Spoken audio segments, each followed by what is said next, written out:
आज का हमारा टॉपिक है इनलाइन एक्सटर्नल और इंटरनल सीएसएस। तो आज की वीडियो हम लोग कंप्लीट डिस्कशन करने वाले हैं इनलाइन और एक्सटर्नल और इंटरनल सीएसएस के बारे में। तो ये चीजें होती क्या है, जैसे कि जो भी आप एचटीएमएल डॉक्यूमेंट लिख रहे हैं उस पर आपको स्टाइलिंग करना है, तो आप कैसे स्टाइलिंग करेंगे वो चीजें हमें इनलाइन एक्सटर्नल और इंटरनल सीएसएस से पता चलता है। CSS can be applied to HTML document in three main way: inline, internal and external। अगर हम लोग को HTML डॉक्यूमेंट पे CSS अप्लाई करना है तो उसके मेनली तीन तरीके हैं।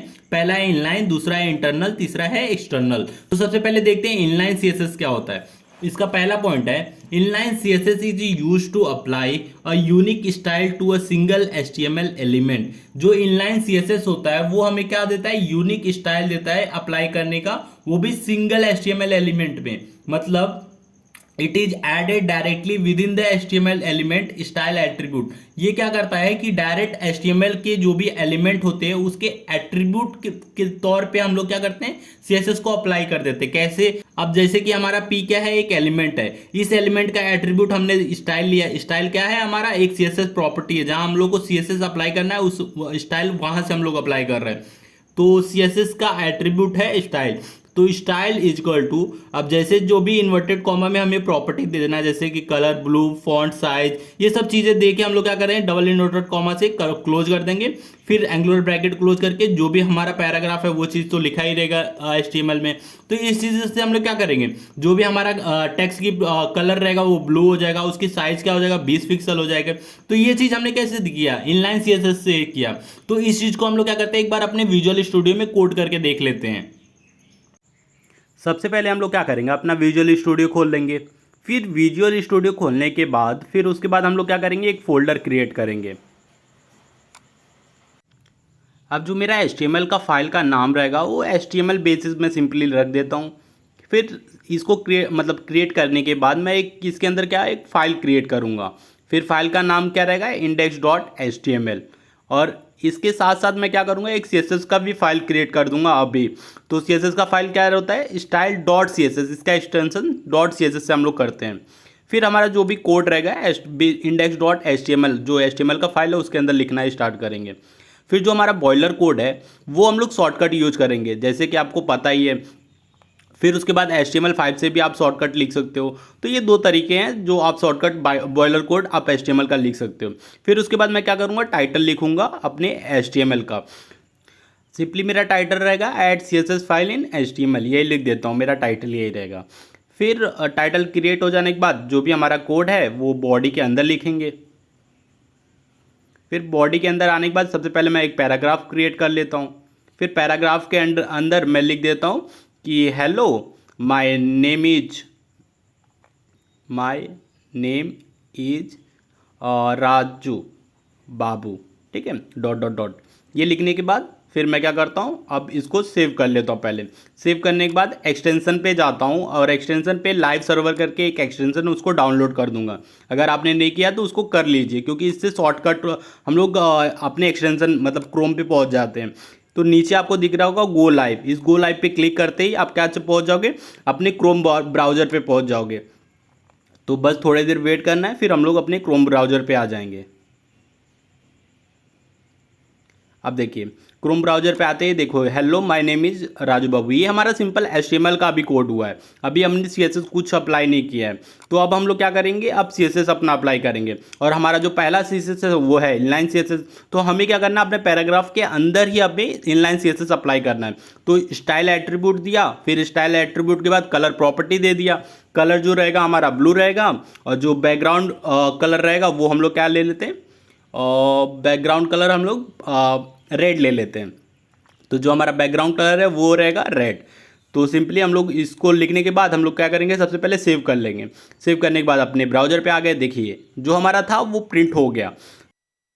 अब नेक्स्ट है हमारा इंटरनल CSS। तो इंटरनल CSS क्या होता है, internal CSS is use to define style for a single HTML document. मतलब ये भी क्या करता है, HTML डॉक्यूमेंट में ही स्टाइलिंग करने का काम करता है, इंटरनल CSS भी। It is placed with in the style tag inside the head section of the HTML document. मतलब क्या होता है कि जैसे कि ये HTML डॉक्यूमेंट का जो हेड टैग होता है उसके अंदर हम लोग को लिखना पड़ता है, क्या लिखना पड़ता है, स्टाइल टैग। और इस स्टाइल टैग के अंदर हम लोग अपने CSS का कोड लिखते हैं। तो ये हो गया इंटरनल CSS। इसको एग्जांपल के तौर पे दिखा देता हूं। जैसे कि अगर हमें ये हमारा HTML हो गया, ये हमारा हेड टैग होगा। इस हेड टैग के अंदर हमें क्या लिखना है, स्टाइल लिखना है। अब इस स्टाइल के अंदर हमें जो भी लिखना है, मतलब CSS का कोड, वो हम लोग लिख सकते हैं। तो ये हो गया इंटरनल CSS। तो इसी चीज को एक बार हम लोग क्या करते हैं, एक बार अपने विजुअल स्टूडियो में कोड करके भी देख लेते हैं।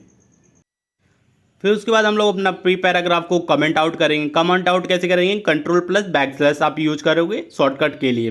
तो इस तरह हम लोग किसी भी जो भी HTML एलिमेंट रहेगा उसको आप शॉर्टकटली कमेंट कर सकते हो। फिर उसके बाद मैं एक हेड टैग लूँगा और इस हेड टैग के अंदर लिखूँगा माई फर्स्ट हेडिंग लिख देता हूँ।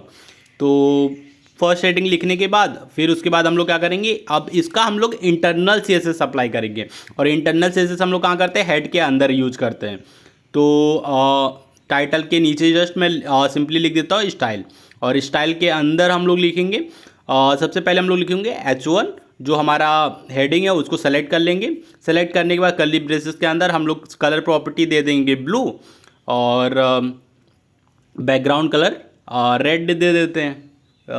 ठीक है, रेड ही दे देते हैं।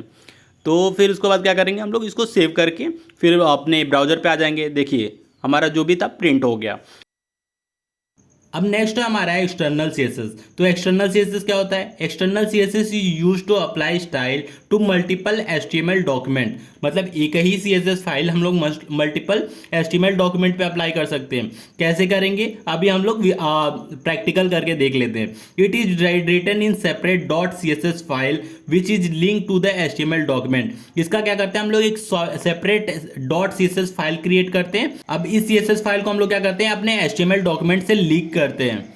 अब इस CSS फाइल को हम लोग लिंक कहाँ करेंगे, इस CSS फाइल को हम लोग लिंक हेड टैग के अंदर करते हैं। जैसे कि एग्जांपल के लिए, जैसे कि आप देख सकते हैं, पहले तो हमारा HTML फिर हेड टैग के अंदर क्या आएगा, लिंक के बाद आपको क्या लिखना है, REL, फिर इसके अंदर स्टाइल शीट, क्योंकि CSS हमारा एक स्टाइल शीट है।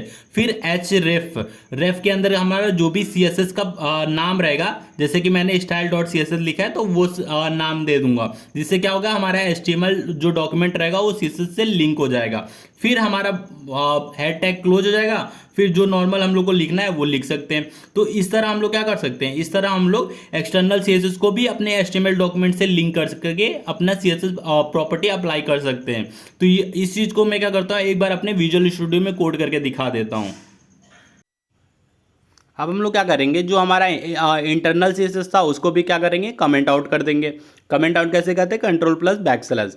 फिर उसके बाद हम लोग क्या करेंगे, जो हमारा टाइटल के नीचे ही सबसे पहले हम लोग क्या करेंगे, लिंक करेंगे अपने CSS फाइल को। तो जो हमने CSS का नाम क्या है, style.css लिखा है, तो लिंक लिखते ही आपका देखिए एमिट एक्सटेंशन है जो हमें शॉर्टकट दे देता है हर चीज़। href के अंदर हमें CSS का नाम लिखना है जो कि है style.css, और ये हमने लिख दिया style.css। फिर उसके बाद सेव करके फिर हम लोग क्या करेंगे, style.css में पहुंच जाएंगे। और यहाँ हमें सबसे पहले अपना जो भी सेलेक्टर है, जैसे कि हमारा हेडिंग के ऊपर करना है तो H1 लिख देंगे। फिर कर्ली ब्रेसेस के अंदर हम लोग अपना प्रॉपर्टी डालेंगे, जैसे कि जो हमारा बैकग्राउंड कलर है वो रेड हो जाए, और जो हमारा कलर प्रॉपर्टी हो जाए, कलर प्रॉपर्टी को कलर हम लोग ब्लू दे देंगे। और इसको सेव करके हम लोग अपने क्रोम ब्राउजर पर आ गए। तो वीडियो अच्छा लगा तो प्लीज़ वीडियो को लाइक और हमारे चैनल को सब्सक्राइब जरूर कीजिएगा।